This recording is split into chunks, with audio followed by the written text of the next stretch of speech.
Cześć, witam wszystkich serdecznie w kolejnym odcinku Expert Talks Redegate. Mamy już za sobą tematy związane z zarządzaniem w HR-ze, z zarządzaniem strategią, zarządzaniem sprzedażą, również tematy związane z brandingiem, z budowaniem też projektów optymalizacji operacyjnej. No a dziś taki temat bardzo sexy w ostatnich miesiącach, który ja zakładam i pewnie dzisiaj tego dowiedziemy, zdominuje też rozmowy w niedalekiej przyszłości i będzie takim już naszym stałym wątkiem, czyli AI. Stąd nie może dzisiaj zabraknąć w tym studiu Radosława Mechło. Dzień dobry, Radku.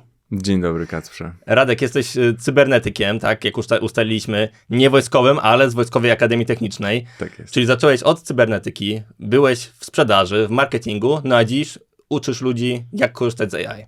Tak, moja przygoda z programowaniem właśnie zaczęła się na studiach i rzeczywiście już wtedy zwróciłem większą uwagę na machine learning, na rozwój technologii związanej ze sztuczną inteligencją, ponieważ w latach 2000, bo to był początek lat 2000, to jeszcze raczkowało, nie było to tak zaawansowane jak aktualnie. Ale patrzyłem na to przez ostatnie 2 dekady, jak to wszystko się rozwijało, w którą stronę to szło, jak dochodziło do przełomów, jak dochodziło też do poważnych błędów i poważne błędy były realizowane przez duże korporacje typu Microsoft, który w 2016 roku wypuścił takiego chatbota na Twittera, który miał udawać 19-letnią dziewczynę i uczyć się na podstawie rozmów z użytkownikami i wykorzystać te informacje do kolejnych rozmów. No i po 16 godzinach trzeba było takiego chatbota wyłączyć, ponieważ stał się rasistowski, seksistowski, homofobiczny, nazistowski, był odzwierciedleniem wszystkich najgorszych cech. Niemniej jednak to pokazało, że są możliwości zaadoptowania tego na większą skalę do szerszej grupy odbiorców. Zresztą dzisiaj mamy rocznicę wprowadzenia czatu GPT w wersji 3,5. Ja od pierwszego dnia właśnie korzystałem z tej wersji i rzeczywiście już od pierwszego dnia byłem zachwycony możliwościami, chociaż te możliwości były daleko odbiegające od tego, gdzie jesteśmy teraz. A przypominam, że minął tylko rok, a przesiedliśmy się z 3-kołowego rowerka do Rolls-Royce'a i nie przesadzam, bo to jest nie o rząd czy 2 rzędy wielkości, tylko o setki rzędów wielkości wzrost, jeżeli chodzi o efektywność, o możliwości adaptacji do różnych rozwiązań biznesowych, do sprzedaży, marketingu, HR-u, administracji, IT.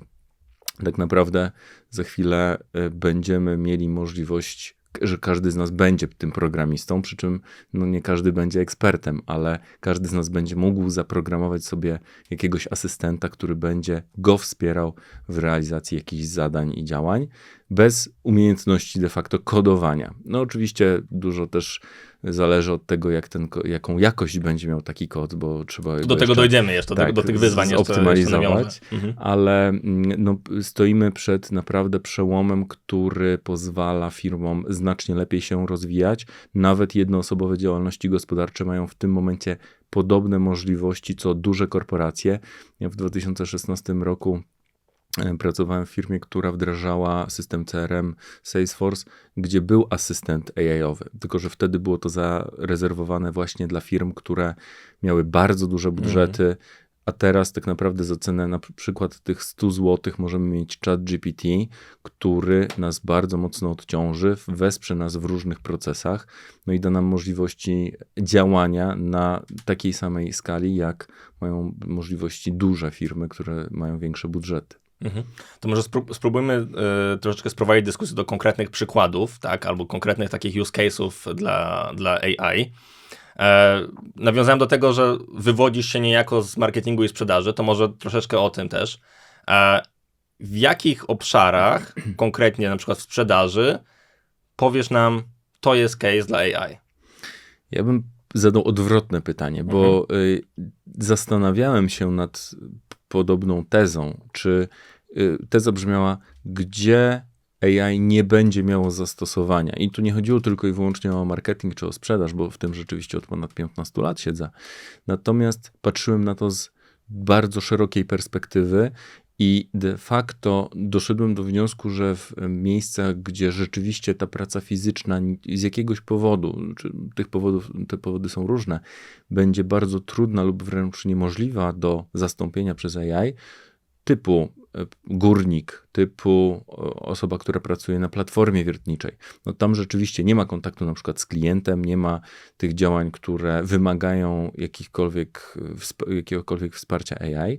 Natomiast w każdym pozostałym zakresie, nieważne od branży, od wielkości przedsiębiorstwa, od doświadczenia osób, AI będzie miało zastosowanie.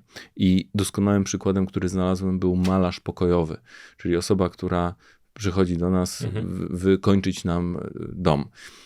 Taka osoba musi zdobywać klientów, musi się z nimi kontaktować i oczywiście może ręcznie pisać te maile, pisać te reklamy na Facebooku, pisać jakieś ogłoszenia o tym, że robi takie działania. Oczywiście jest marketing szeptany, że z polecenia, natomiast AI nawet taką osobę odciąży. Bo są już roboty, które malują na przykład przestrzenie, tylko że one są dość skomplikowane i dość drogie. Tańsza jest na razie ta praca fizyczna, ale w sprzedaży na przykład można zautomatyzować bardzo dużo procesów. Można to od samego początku, jak patrzymy na proces sprzedaży, czy też nawet pozyskania klienta, można zautomatyzować proces analizy potencjału danego klienta. Można spowodować, że będziemy przygotowywali personalizowane maile nie tylko cześć Tomek, cześć Kacprze, cześć Adam, w zasadzie tam jest cześć Adam, cześć Kacper, cześć Tomek najczęściej, bo nie są odmieniane, nie ma deklinacji. Natomiast w pewnym momencie ta personalizacja dojdzie do stopnia, w którym my będziemy nawiązywali do ostatniego wpisu na jakimś social mediów do danej osoby, albo do ostatniego osiągnięcia danej firmy. Bez naszego udziału. I bez naszego udziału. Oczywiście nie chodzi o to, że my będziemy śledzili informacje na stronie i pisali kolejne maile, tylko damy bazę danych, podamy, gdzie takich informacji szukać, a AI zrobi za nas resztę. My w tym czasie będziemy mogli się skupić na tych ważniejszych rzeczach, których AI nas na razie nie zastąpi. No właśnie, to skupmy się może na tym przykładzie tych automatycznych maili. Tak? No dla wielu osób prowadzących firmy, czy właścicieli, czy właścicielek, a też w ogóle każdy, kto jest w środowisku w jakimś pracowniczym, gdzieś coś robi, no to te maile często są takim koszmarem, tak? No często przychodzi się rano do pracy, 30 maili trzeba odpisać. Jakie narzędzie byś tutaj zaproponował do tego, żeby wdrożyć na dzisiaj, które może pomóc w takiej pracy? Powiem tak, jest ponad 10 000 aktualnie dostępnych narzędzi opartych o AI. I patrząc na to, które jest najlepsze, nie ma takiego czegoś jak najlepsze narzędzie, ponieważ to się cały czas zmienia. Ja kiedyś, jeszcze na początku, to był luty, marzec tego roku, korzystałem na przykład do generowania tekstów z Copy AI, a później zauważyłem, że Writesonic, który powstał między innymi w podobnym okresie, stał się znacznie lepszy, ponieważ lepiej dostosowywał się do potrzeb klientów, lepiej ich rozumiał, lepiej został dostrojony, bo te modele się dostraja. Oba te rozwiązania są oparte na czacie GPT notabene, czyli de facto można by było w czacie GPT stworzyć to samo, przy czym tamten proces jest ułatwiony, czyli nie trzeba tak długich poleceń konkretnych pisać, bo te polecenia są pisane za nas, tak jakby. Natomiast ChatGPT jest takim dobrym wejściem do świata AI, do tej generatywnej sztucznej inteligencji, którą mamy aktualnie, ponieważ umożliwia nam robienie wielu rzeczy. Ma ogromną bazę danych, w szczególności ta wersja płatna, której teraz aktualnie na dzień dzisiejszy nie można kupić, ponieważ jest bardzo duże zainteresowanie. Niemniej jednak ChatGPT umożliwia nam pewną automatyzację, umożliwia nam ta wersja płatna również tworzenie własnych asystentów bez konieczności kodowania i w oparciu o dane, które przekażemy. Więc to nie będzie tak, że on będzie szukał jakichś informacji w internecie i coś znajdzie, nie do końca będzie to zgodne z naszymi przekonaniami albo z tym, co chcemy przekazać, tylko my konkretnie wskazujemy, na jakich danych ma się opierać, żeby te odpowiedzi były jak najbardziej jakościowe. I jest mnóstwo programów do automatyzacji związanej z mailami. Microsoft wprowadza, czy już w zasadzie w Stanach Zjednoczonych wprowadził Copilota, który będzie w Europie w marcu 2024 roku. Przy czym Copilot aktualnie, ja go testowałem, i to nie mówię o Copilocie, bo Copilot Microsoftowy jest również dostępny teraz w ramach Windowsa. Natomiast mówię o Copilocie, który w ramach pakietu biurowego, czyli Worda, Excela, tak. Znaczy już teraz nie ma Office'a, jest Microsoft 365. Tak. Okej, prawda. Ta nomenklatura po prostu tak się zmieniła, że ja się też próbowałem w tym odnaleźć. Ale możesz stworzyć slajdy, tak? Na prostej komendzie? Co ma się na tym slajdzie znaleźć? Znaczy możesz hipotetycznie podać komendę w PowerPoincie, żeby w oparciu o pliki, o Excel z sprawozdaniem finansowym, czy o Excel z danymi sprzedażowymi, o jakąś galerię zdjęć i o informacje w Wordzie, żeby przygotował prezentację podsumowującą sprzedaż jakiegoś produktu, czy jakiejś grupy produktowej i on automatycznie to tworzy. Porównywałem to, co było na Microsoft tego Copilota w połowie marca tego roku zapowiedział. Wideo zrywały czapki z głów, było naprawdę rewelacyjne.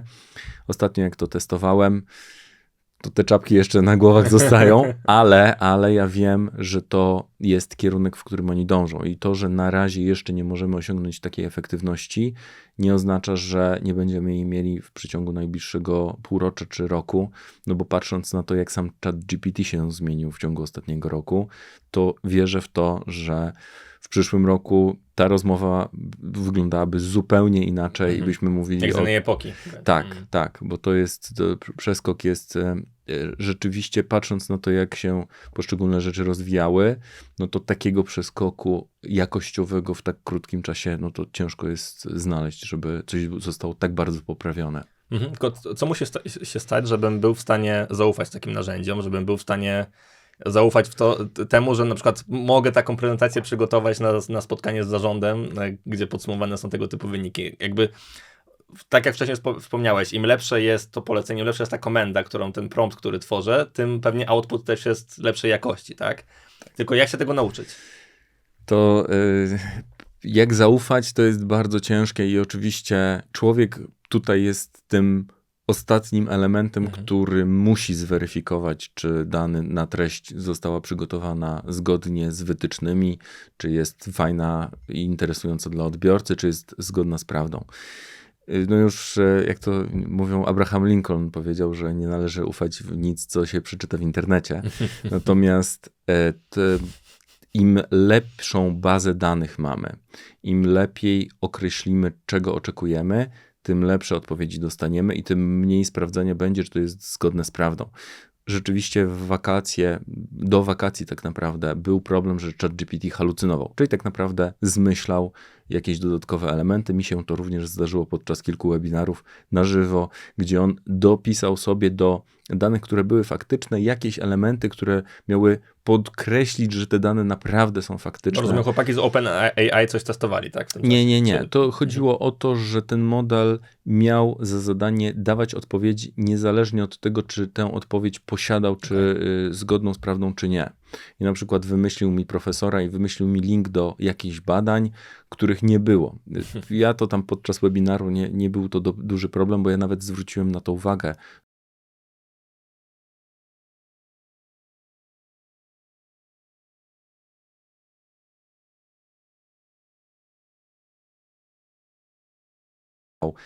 Była w jakimś tam innym stanie i że taka była linia obrony, adwokat odniósł się do tej linii obrony i miał problem, ponieważ to było wszystko zmyślone.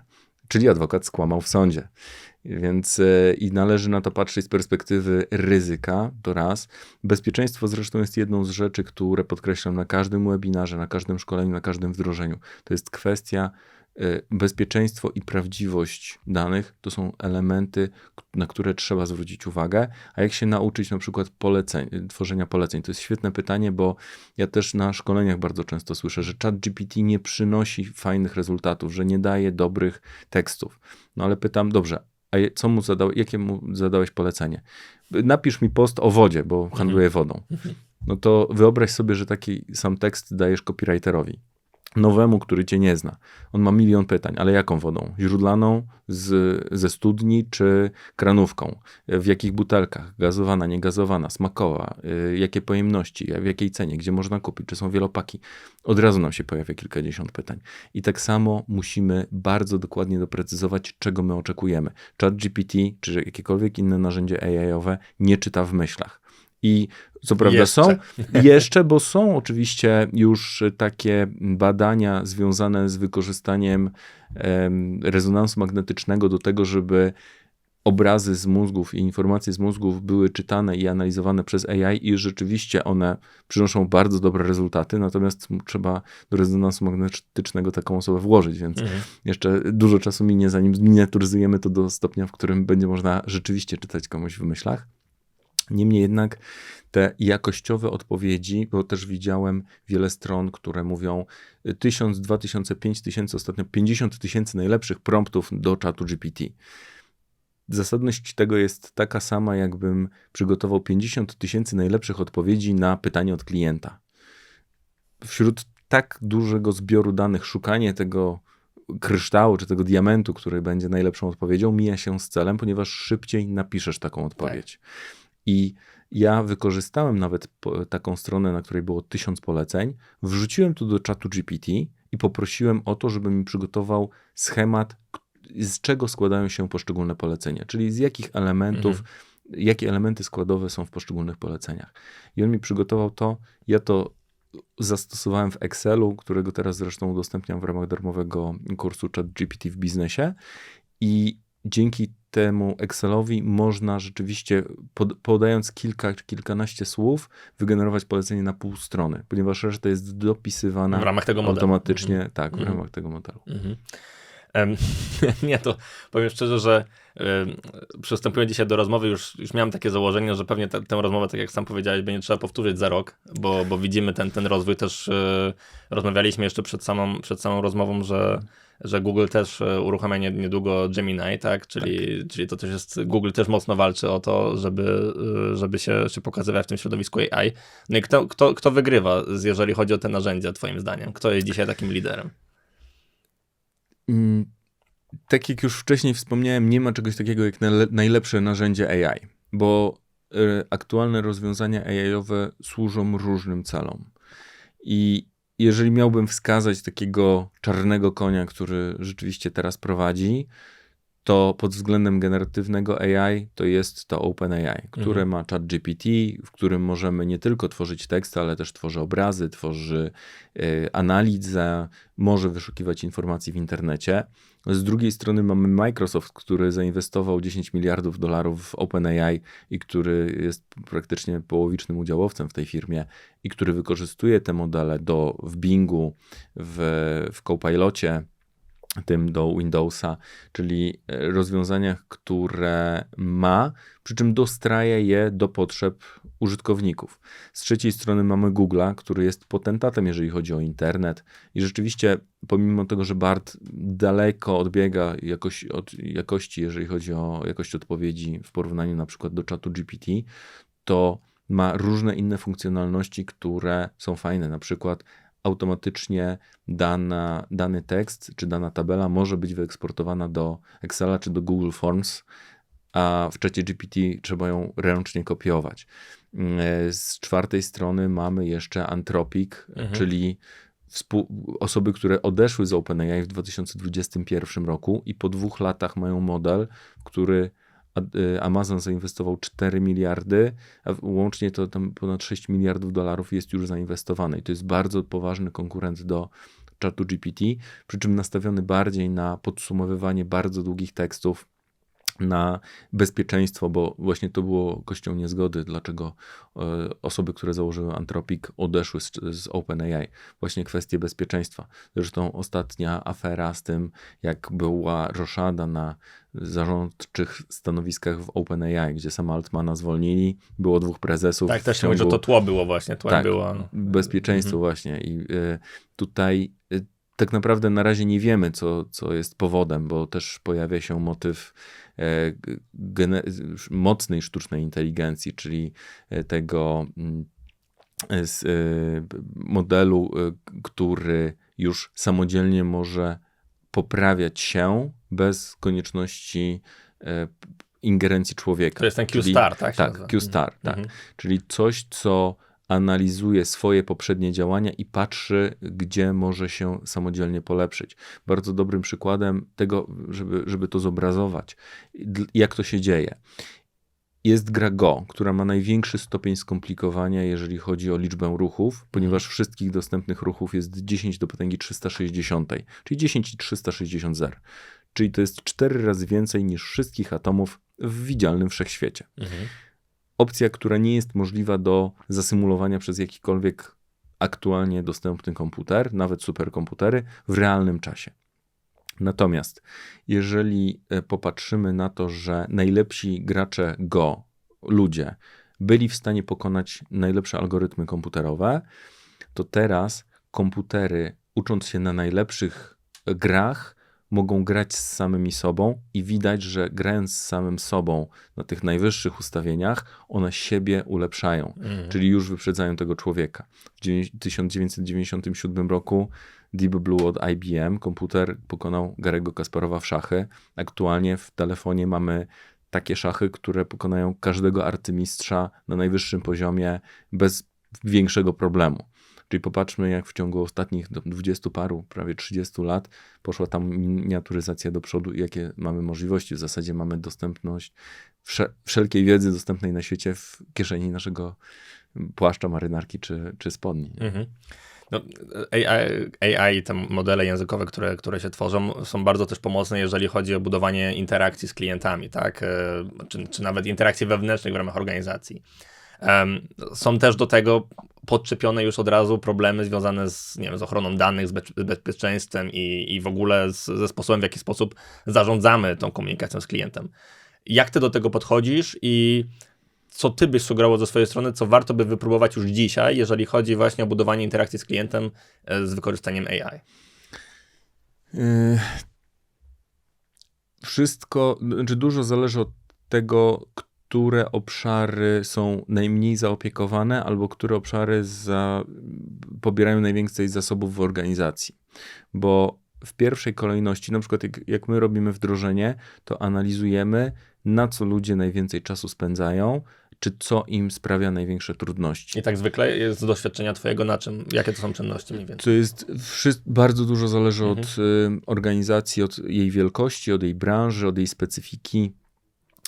Na pewno jeżeli chodzi o komunikację, na przygotowywaniu pomysłów, na planowaniu bardzo dużo czasu jest spędzane. Ja zresztą, jeżeli chodzi o planowanie, w ChatGPT przygotowałem taki Post Planner Pro, który jeżeli się poda 6 informacji, język, w którym mają zostać przygotowany plan postów na jakieś social media, na które social media, na jaki miesiąc, jaka jest informacja o firmie, produkcie albo branży i tam grupa docelowa i jeszcze jedna informacja przygotuje nam w ciągu kilku chwil plan postów na cały miesiąc. My określamy, czy to ma być codziennie po jednym poście, czy z wyłączeniem weekendów, czy tylko 2 posty tygodniowo. No i później, jak mamy już taki plan, możemy go sobie rozwijać. Z drugiej strony komunikacja wewnętrzna, która jest często niezaopiekowana albo nieodpowiednio zaopiekowana, czyli góra o wszystkim wie, a ludzie na średnim czy na niższym szczeblu nie mają informacji, które powinny do nich dochodzić, bo oni są też częścią organizacji i oni powinni wiedzieć, w którym kierunku ta organizacja zmierza, żeby ewentualnie swoje jakieś uwagi wtrącić, bo ludzie pracujący w szczególności na niższych szczeblach bardzo często nie są słyszani, a mają największą wiedzę na temat różnych rzeczy, które się dzieją w organizacji. Przykładem jest tutaj osoba pracująca na recepcji, która jest często pierwszym takim kontaktem z potencjalnym klientem, zanim przełączy to partnera biznesowego czy klienta do kogoś, to ona odbiera ten telefon, ona przyjmuje reklamację, ona przyjmuje na siebie szereg rzeczy i ona powinna też wiedzieć, co się dzieje, jakie są zmiany, czy w jakim kierunku firma zmierza, żeby ją odciążyć na przykład w pracy, a nie tylko jej tej pracy dokładać. Więc naprawdę aktualnie generatywna sztuczna inteligencja może nas odciążyć w szeregu aspektów, tylko musimy się zastanowić, czy mamy wystarczającą wiedzę, żeby ją zastosować. Samodzielnie na przykład. No, Mhm. czy warto skorzystać z jakiegoś zewnętrznego partnera, który nam da wsparcie w tym zakresie, bo ja osobiście oszczędzam 4 godziny dziennie na realizacji zadań, które wcześniej robiłem ręcznie. Bo jak robimy wdrożenia, średnia oszczędność to jest 1,5 godziny dziennie dla każdego pracownika. Ostatnio mieliśmy Imponujące. wdrożenie Mhm. dla 5 osób w dziale marketingu, no to oni dziennie teraz oszczędzają 1 dzień pracy. Tak jak na to spojrzymy. I taka inwestycja zwraca się w ciągu 3 miesięcy. Zresztą inwestycje teraz w AI, jeżeli dobrze zostaną zaplanowane, zostaną dobrze wdrożone, zwracają się w mniej niż pół roku. Czyli to jest aktualnie jedna z najlepszych inwestycji, którą przedsiębiorstwo, które chce się rozwijać, może ponieść, żeby zwiększyć swoją efektywność, zwiększyć swoją konkurencyjność, poprawić swoje wyniki sprzedażowe, pozyskać nowych klientów, obrobić większą liczbę klientów w tym samym czasie. Bill Gates ostatnio stwierdził, że będzie 3-dniowy dzień pracy. Ja bym poszedł nawet krok dalej, że ten dzień pracy będzie zależał od tego, ile byśmy chcieli zarobić, a nie od tego, że musimy te 3 dni pracować, ale czemu 3, a nie 2? A czemu 2, a nie 1? A czemu 1 dzień, a nie godzina? Można tak oczywiście zaniżać. Są utopijne wizje, że w zasadzie ludzie w pewnym momencie nic nie będą musieli robić, bo roboty będą robili wszystko za nich, a ludzie skupią się na nawiązywaniu relacji, na odpoczynku, na rozwijaniu jakichś takich umiejętności wyższych niż te, które mogą być wygenerowane czy stworzone przez AI, czy zastąpione AI. No są też wizje dystopijne, w których jesteśmy bateryjką w Matrixie i w zasadzie będziemy wykorzystywani przez te roboty. Ja jestem zdania, że prawda gdzieś leży po środku, bo żadna firma nie będzie chciała zrezygnować z zysków. Z drugiej strony firmy będą chciały maksymalizować efektywność pracowników. Bo też zauważyłem zły trend, że część pracowników, w szczególności na przykład pracownicy, którzy są odpowiedzialni za pisanie tekstów, tłumaczenie tekstów albo za obsługę klienta, są zwalniani a konto AI, czyli zastępuje się ich jakimiś narzędziami. To są właśnie te głosy też sprzeciwu, tak? Że AI będzie systematycznie usuwało pewne osoby z rynku pracy wręcz, bo tej pracy będzie mniej w tych obszarach. Będzie praca, tylko że w innych obszarach, bo jeżeli popatrzymy na to z perspektywy zasadności, to aktualnie na dzień dzisiejszy nie ma zasadności, żeby usuwać kogoś i zastępować go AI-em. Ponieważ nawet jeżeli to jest tłumacz, to ten tłumacz bierze później odpowiedzialność za tłumaczenie tekstu. Widziałem kiedyś fajne zdjęcie, że ktoś po chińsku wrzucił chiński tekst do translatora, bo był baner w restauracji, no, żeby przetłumaczyć to na angielski. No i przetłumaczyło mu na angielski server error, czyli błąd dostępu do serwera. I on to oczywiście opublikował, bo nie znał angielskiego. I właśnie po to są tłumacze, żeby brali odpowiedzialność, żeby sprawdzali, czy wszystko się zgadza, jeżeli jest jakaś nomenklatura ekspercka. Taka bramka jakościowa na koniec tego wszystkiego. Tak, ale taki tłumacz może 4-5 razy więcej tekstów przetłumaczyć, czyli pracuje efektywniej. Ja to uwielbiam porównywać do łopaty i mini koparki. Jeżeli mamy robotnika, który ma łopatę i ma wykopać dół, i mamy tego samego robotnika, który wie, jak obsługiwać, bo to jest też istotne, wie, jak obsługiwać mini koparkę i ma wykopać dół, no to jeden robotnik będzie to robił cały dzień, a drugi 15 minut. Efekt pracy jest taki sam. Efektywność tego drugiego jest znacznie większa, ale nie zwalniamy robotnika, bo ta mini koparka sama sobie nic nie wykopie. Ktoś musi jej powiedzieć, masz tu wykopać dół, ktoś umiejętnie musi ją obsłużyć. No to mam jeszcze 2 aspekty praktyczne, które chciałbym poruszyć. Pierwszy jest taki, no powiedziałeś, że jak pracujesz z klientami, jesteś w stanie w bardzo szybki sposób zredukować wręcz pewne czynności o 1,5 czy nawet 2 godziny, tak? Jeżeli chodzi o ten wymiar dzienny, tak? Tak, mówimy. dziennie. Tak, dziennie. Tak. No to jest niesamowicie atrakcyjna perspektywa dla tutaj osób zarządzających w firmach. Pole do oszczędności bądź przerzucenia tych kompetencji w jakieś inne miejsca. To od czego zacząć w ramach organizacji, żeby dojść do takiego wyniku? Co muszę teraz zrobić ja, wczuwając się w osobę zarządzającą, potencjalnie współpracując z tobą, żeby ten proces popchnąć i doprowadzić go do takiego rezultatu? Zawsze zaczyna się tak jak u lekarza, od diagnozy, bo nie można określić sposobu leczenia bez zbadania pacjenta. I to zbadanie pacjenta polega na analizie właśnie czynności, które są wykonywane przez dane osoby. Sprawdzenia procesów, procedur, elementów, które wpływają na jakieś, czy gdzieś są wąskie gardła. I dopiero na tej podstawie można określić, że coś pacjentowi dolega, a rozwiązaniem na te dolegliwości są dane narzędzia. Ale ile to trwa? Masz jakiś obszar pilotażowy? Tak, Czy jak to znaczy przy wdrożeniu to jest tak, że my najpierw badamy użytkowników, którzy mają mieć zoptymalizowaną taką pracę, bo każdego pracownika traktujemy indywidualnie. To nie jest tak, że bierzemy cały dział sprzedaży, cały dział marketingu. Nie, każdy ma inny sposób funkcjonowania. Jedna osoba będzie bardzo sprawna i łatwo łapała różne rzeczy związane z technologią, a druga będzie pisała jednym palcem na klawiaturze. I taką osobę też można odciążyć, tylko że w zupełnie inny sposób, innymi na przykład narzędziami. I jak badamy potrzeby, to najczęściej to wygląda tak, że robimy ankiety, później dajemy wytyczne, w jaki sposób ma być przygotowany plan tygodnia, jak ta osoba działania jakie w ciągu tygodnia realizowała, po czym przyjeżdżamy do firmy i przez mniej więcej 4 godziny z każdą osobą siedzimy i patrzymy, jak ona pracuje. Czyli to można powiedzieć mapowanie procesu. Tak, to jest dokładnie tak, bo to jest w naszej metodyce, bo to jest metodyka, którą opracowaliśmy na bazie poprzednich doświadczeń i tych ponad 50 wdrożeń AI-owych, które zrobiliśmy w tym roku, żeby sprawdzić dokładnie, co warto zoptymalizować, bo też nie wszystkie elementy trzeba, czy nie wszystkie elementy chcemy optymalizować, ponieważ jeżeli ktoś komuś zajmuje na przykład 2 dni przygotowanie prezentacji, ale to jest prezentacja z podsumowaniem roku, no to nie ma sensu spędzać 3 dni na tym, żeby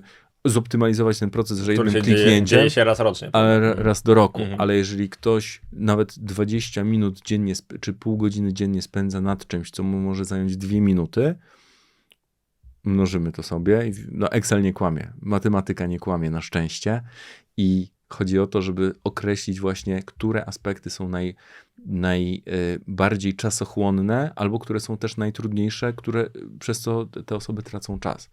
I dopiero jak mamy to określone, to wdrażamy te rozwiązania, które uznamy za najbardziej skuteczne do takiego pracownika. I czasami pracownicy wykonujący podobne obowiązki mają inne narzędzia, ponieważ jednej osobie bardziej się przyda narzędzie, które będzie bardziej nakierunkowane na przykład. Albo piszemy dla nich takie narzędzia czy takie wtyczki, które im automatyzują tę pracę. Więc tutaj bierzemy pod uwagę wiele aspektów, łącznie z tym, że jest istotna kwestia bezpieczeństwa, bo nie wszystkie dane można wrzucić.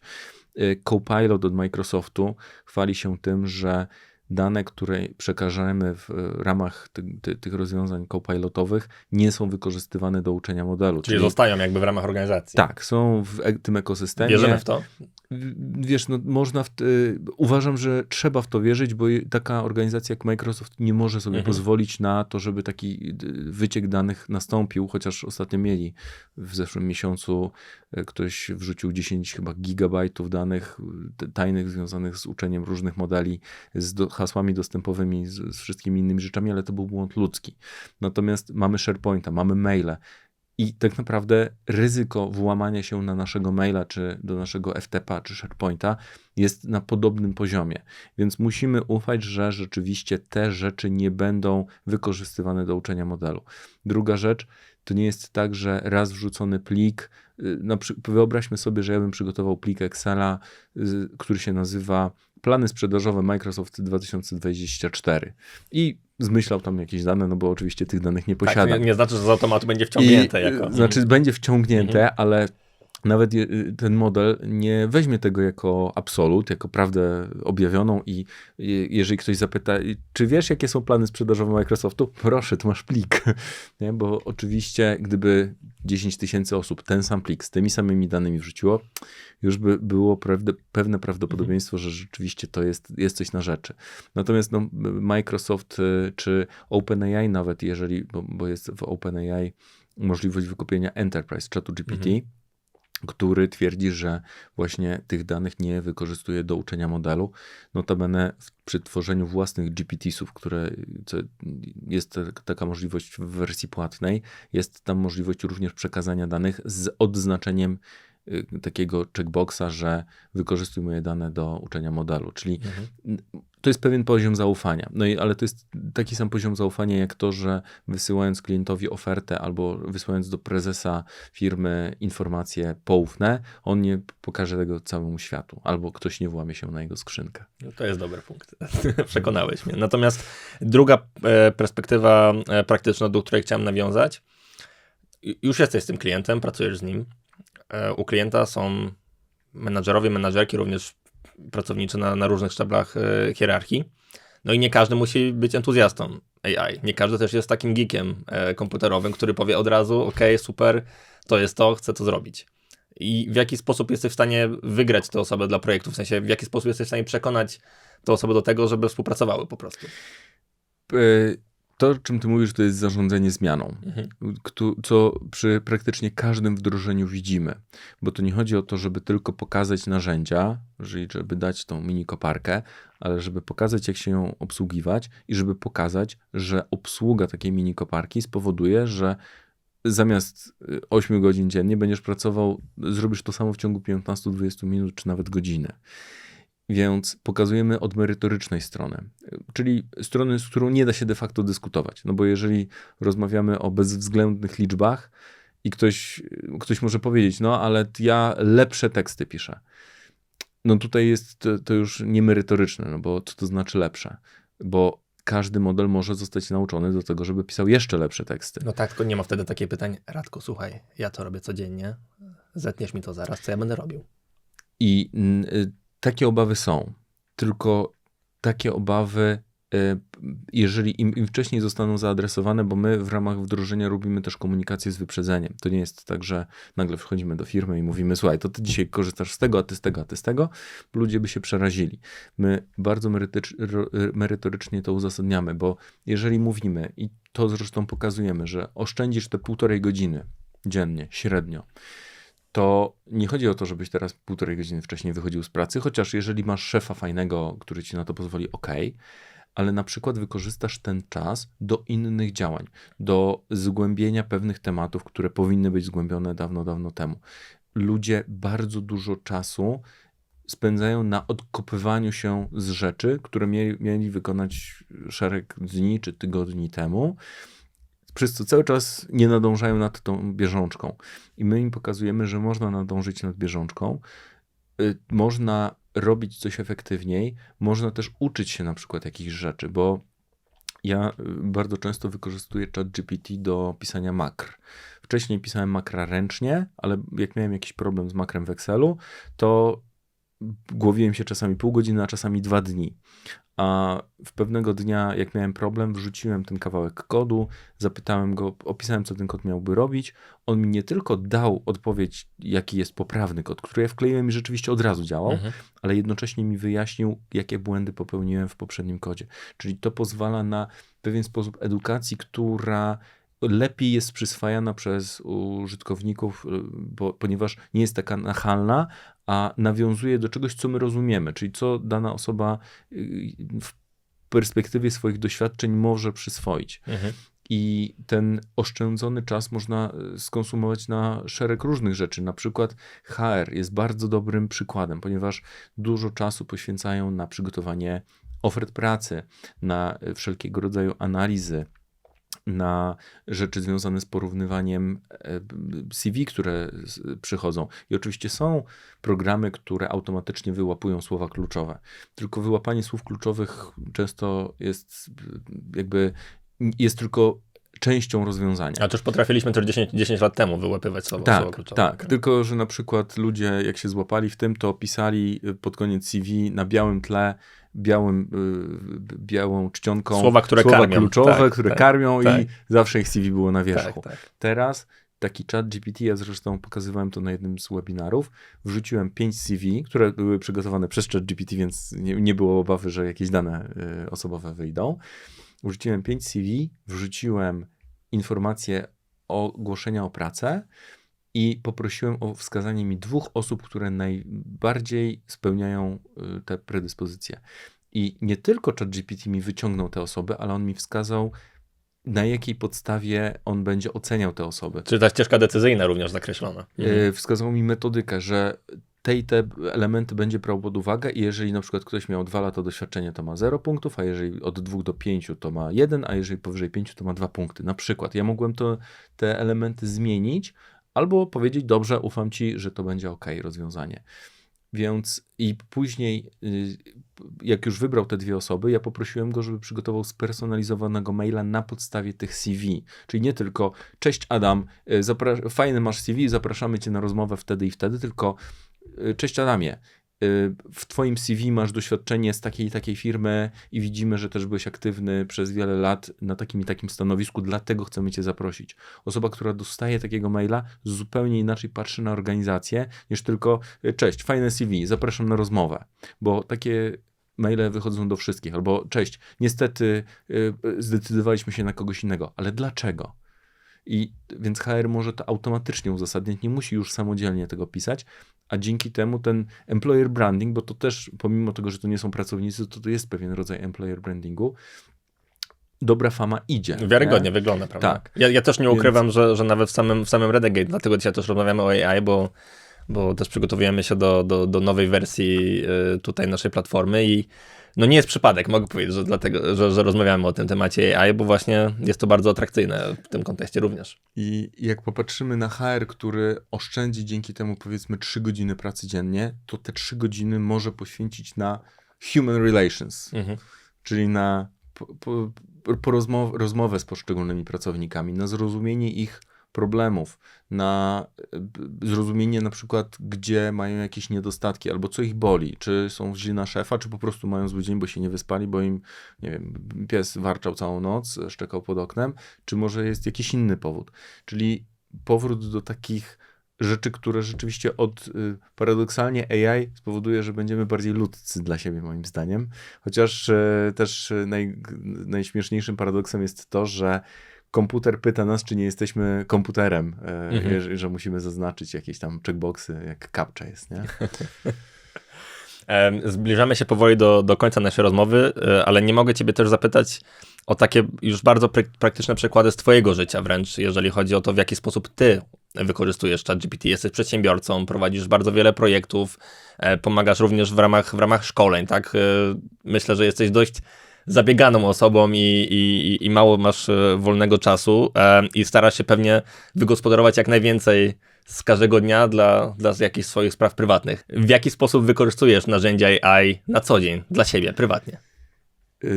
Mam 2 obszary. Pierwszy to jest ten biznesowy, drugi to jest ten prywatny, bo w prywatnym obszarze, i to też podkreślam, warto jest korzystać czasami i zaczerpnąć wiedzy z rozwiązań AI-owych.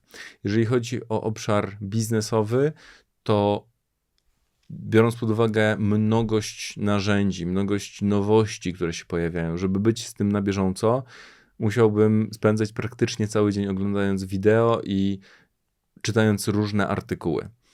Dzięki temu, że wykorzystuję do tego AI, mam dużą oszczędność czasu, ponieważ jeżeli widzę jakiś ciekawy artykuł, to mam już tak to zaprogramowane, że ja to sobie wysyłam na dany adres, z tego adresu to jest pobierane, robiony jest skrót, poza skrótem jest jakieś przemyślenie związane z tym artykułem i na koniec dnia ja zamiast 60 stron różnych artykułów, gdzie muszę jeszcze klikać cookiesy, czy chcę się zapisać na newsletter, czy chcę włączyć powiadomienia. Masz i prasówkę. Mam taką w pigułce informację, jeszcze posortowane pod względem ważności, którą ja sobie określiłem. Czyli jeżeli mam określone pewne parametry, które wskazują, które mają być na samym początku, a które na samym końcu. Podobnie mam z wideo. Nawet na podwójnym przyspieszeniu oglądanie YouTube'a może być czasochłonne, a ja mam takie narzędzie, które mi podsumowuje różne wideo i ma te same zasady działania, co podsumowanie prasy, czyli wyciąga te największe smaczki i oczywiście, jeżeli ja chcę wrócić później i zobaczyć wideo czy artykuł, to mogę jednym kliknięciem przejść do nie tylko danego wideo, ale do danego momentu w wideo, w którym o tym mówili. Więc to nie jest tak, że ja się opieram tylko na tych ogólnikach. również do trudnych maili, bo o ile jeżeli tyle lat spędziłem w sprzedaży i w marketingu, to wiem, jak odpowiadać na trudne maile, ale jest to czasami czasochłonne. Dzięki AI-owi mogę to zautomatyzować i przyspieszyć ten proces i czasami przychodzą mi bardzo dobrej jakości pomysły na maile, czy pomysły na odpowiedzi, o których ja bym nie pomyślał, albo bym musiał siedzieć na przykład godzinę, a to wszystko mam w ciągu 2 minut na przykład. Tylko liczy się dobrze przygotowane polecenie. Stosuję to również, jeżeli nie znam jakiejś branży, czyli żeby dowiedzieć się jakichś informacji o branży, do badania rynku. Wykorzystywałem to do badań klientów, przy czym nie stricte zrobienia badań, ale do przygotowania pytań do badań. I oczywiście to nie jest tak, że wszystko, co mi AI powie, to już biorę jako absolut i jest ok, tylko sobie odcinam te elementy, które uważam za zasadne, albo doprecyzowuję pewne elementy. Wszelkiego rodzaju wyszukiwanie informacji teraz w internecie już nie googluję, czy nie binguję, jak kto woli, tylko określam dany temat i już AI robi to za mnie, czyli zbiera informacje z określonego zakresu czasowego z danego tematu i robi mi krótkie podsumowanie, czy też weryfikuje jakieś elementy, które chciałbym, żeby były zweryfikowane z raportów. Teraz już na przykład nie trzeba czytać 500-stronicowego PDF-a, żeby wyciągnąć jakieś wnioski, ponieważ jeżeli mamy pytanie, które nas nurtuje i odpowiedź na to pytanie jest w PDF-ie, to wystarczy wrzucić plik i zadać mu pytanie. I on nam wskaże nie tylko odpowiedź i z jej rozwinięciem, ale również na jakich stronach tego PDF-a jest ta informacja, czy na jakich stronach online www jest ta informacja. Naprawdę jest szereg zastosowań. No w życiu prywatnym, jeżeli ktoś ma dzieci, można zastosować do wielu rzeczy, do pomysłów na rozrywkę, do pomysłów na wycieczki, jeżeli ktoś ma jakieś resztki w lodówce, może wpisać informacje, jakie rzeczy mu zostały i co można z tego ugotować. Jest mnóstwo lifestyle'owych tematów, które narzędzia AI potrafią zaopiekować. No wszystko tylko zależy od tego, jak dobrze znamy dane narzędzie i czy wiemy, że ono spełnia nasze oczekiwania w 100%. Jeśli dotychczasowy przebieg rozmowy nie zachęcił jeszcze słuchaczy i słuchaczek do tego, żeby spróbować i nauczyć się też krok po kroczku korzystania z tych narzędzi AI, czy uważasz, że przedsiębiorca, czy dzisiejsza przedsiębiorczyni, którzy myślą o rozwoju biznesu, mogą sobie w ogóle pozwolić na to, żeby zlekceważyć ten temat? Mogą. Jest to bardzo dobra droga do tego, żeby nie być konkurencyjnym na rynku i żeby się zamknąć w ciągu najbliższego pół roku albo roku. I to jest tak, że kogo zastąpi AI? Aktualnie AI zastąpi ludzi, którzy nie będą wiedzieli, jak z niego skorzystać. Czyli jeżeli jest pracownik, który będzie samodzielnie wszystko robił, bardzo fajnie, że jest ta manufaktura, jest to ręcznie pisany mail, czy ręcznie przygotowany artykuł, tylko że druga osoba wykorzystująca AI zrobi tych artykułów 6 razy więcej, przygotuje szybciej odpowiedzi na maila, przygotuje szybciej oferty, rozwinie swój biznes, będzie lepiej wiedziała, jak docierać do tych klientów i ta pierwsza osoba będzie oczywiście może jakoś działała, tylko że efektywność tej pierwszej osoby będzie znacznie gorsza, nie będzie tak dobrze docierała do swoich klientów, rozumiała ich potrzeb, no i odpowiadała w tak krótkim czasie, bo dla ludzi bardzo istotnym elementem jest czas. I nawet Microsoft pokazał właśnie w Copilocie do Dynamicsa, do swojego CRM-a, że niezależnie z którego źródła na przykład jest klient, jeżeli ma jakiś problem, to może najpierw napisać na czacie, później na Messengerze, a następnie zadzwonić. Będzie odebrany przez 3 różne osoby i te 3 różne osoby będą wiedziały, o czym rozmawiał wcześniej i w jaki sposób mu pomóc, ale nie będą musiały szukać w 100 różnych dokumentach, tylko ten klient zadając pytanie będzie już dawał informacje do AI i AI sam wyszuka daną odpowiedź. Zresztą najprostszym przykładem, dlaczego warto z tego skorzystać, jest ChatGPT, w którym mamy ponad 1,5 biliona danych. Obróbka biliona przez B. Więc człowiek nie jest w stanie przyswoić takiej ilości informacji w ciągu całego swojego życia. Przetworzenie jej jest niemożliwe praktycznie. I pokazano to na przykładach lekarzy, gdzie lepsze diagnozy są tworzone przez ChatGPT, nauczone oczywiście na konkretnych bazach, niż przez lekarzy, którzy powiedzmy mieli dostęp do 1500, 10 000 pacjentów. A ChatGPT miał bardzo szczegółową dokumentację razem z wynikami późniejszych działań i tego, jak się one przełożyły na zdrowie pacjenta. 1 miliona, 2 milionów, 5, 10 milionów osób. No więc jakościowo nie ma porównania tak naprawdę. Przy czym lekarz musi oczywiście powiedzieć, no tak, ten lek w tej dawce, dobrze, nie zabijemy pacjenta. Nie? Uleczymy go, albo wręcz przeciwnie. Radku, dziękuję serdecznie za dzisiejszą rozmowę. Muszę powiedzieć, że nie mieliśmy jeszcze konwencji kończenia naszych rozmów pewnego rodzaju groźbą. Czyli jeżeli nie skłonię się ku AI, to będę miał problemy w ciągu pół roku czy roku. Dzięki serdeczne za tę rozmowę. Wyjaśniliśmy, mam nadzieję, takie podstawowe kwestie dla biznesu, jeżeli chodzi o AI. Dla tych, którzy mają niedosyt. Radek, jak można ciebie znaleźć? Strona www.buzzcenter.pl, byuzyzycenter.pl. Ewentualnie jestem również na LinkedInie bardzo aktywny, Radosław Mechło, można mnie bez problemu znaleźć. Bardzo dużo też robię darmowych webinarów, robię też darmowe szkolenia z AI, robię szereg różnych rzeczy w oparciu o to, bo już teraz tym żyję tak naprawdę, skupiłem się na tym więc bardzo łatwo mnie tutaj znaleźć na stronie, na LinkedInie, jak najbardziej. Oczywiście linki będą również pod filmem, tak jak zawsze. Super. Dzięki serdeczne. Ja również bardzo dziękuję. Dzięki i do następnego. Pozdrawiam. Do zobaczenia.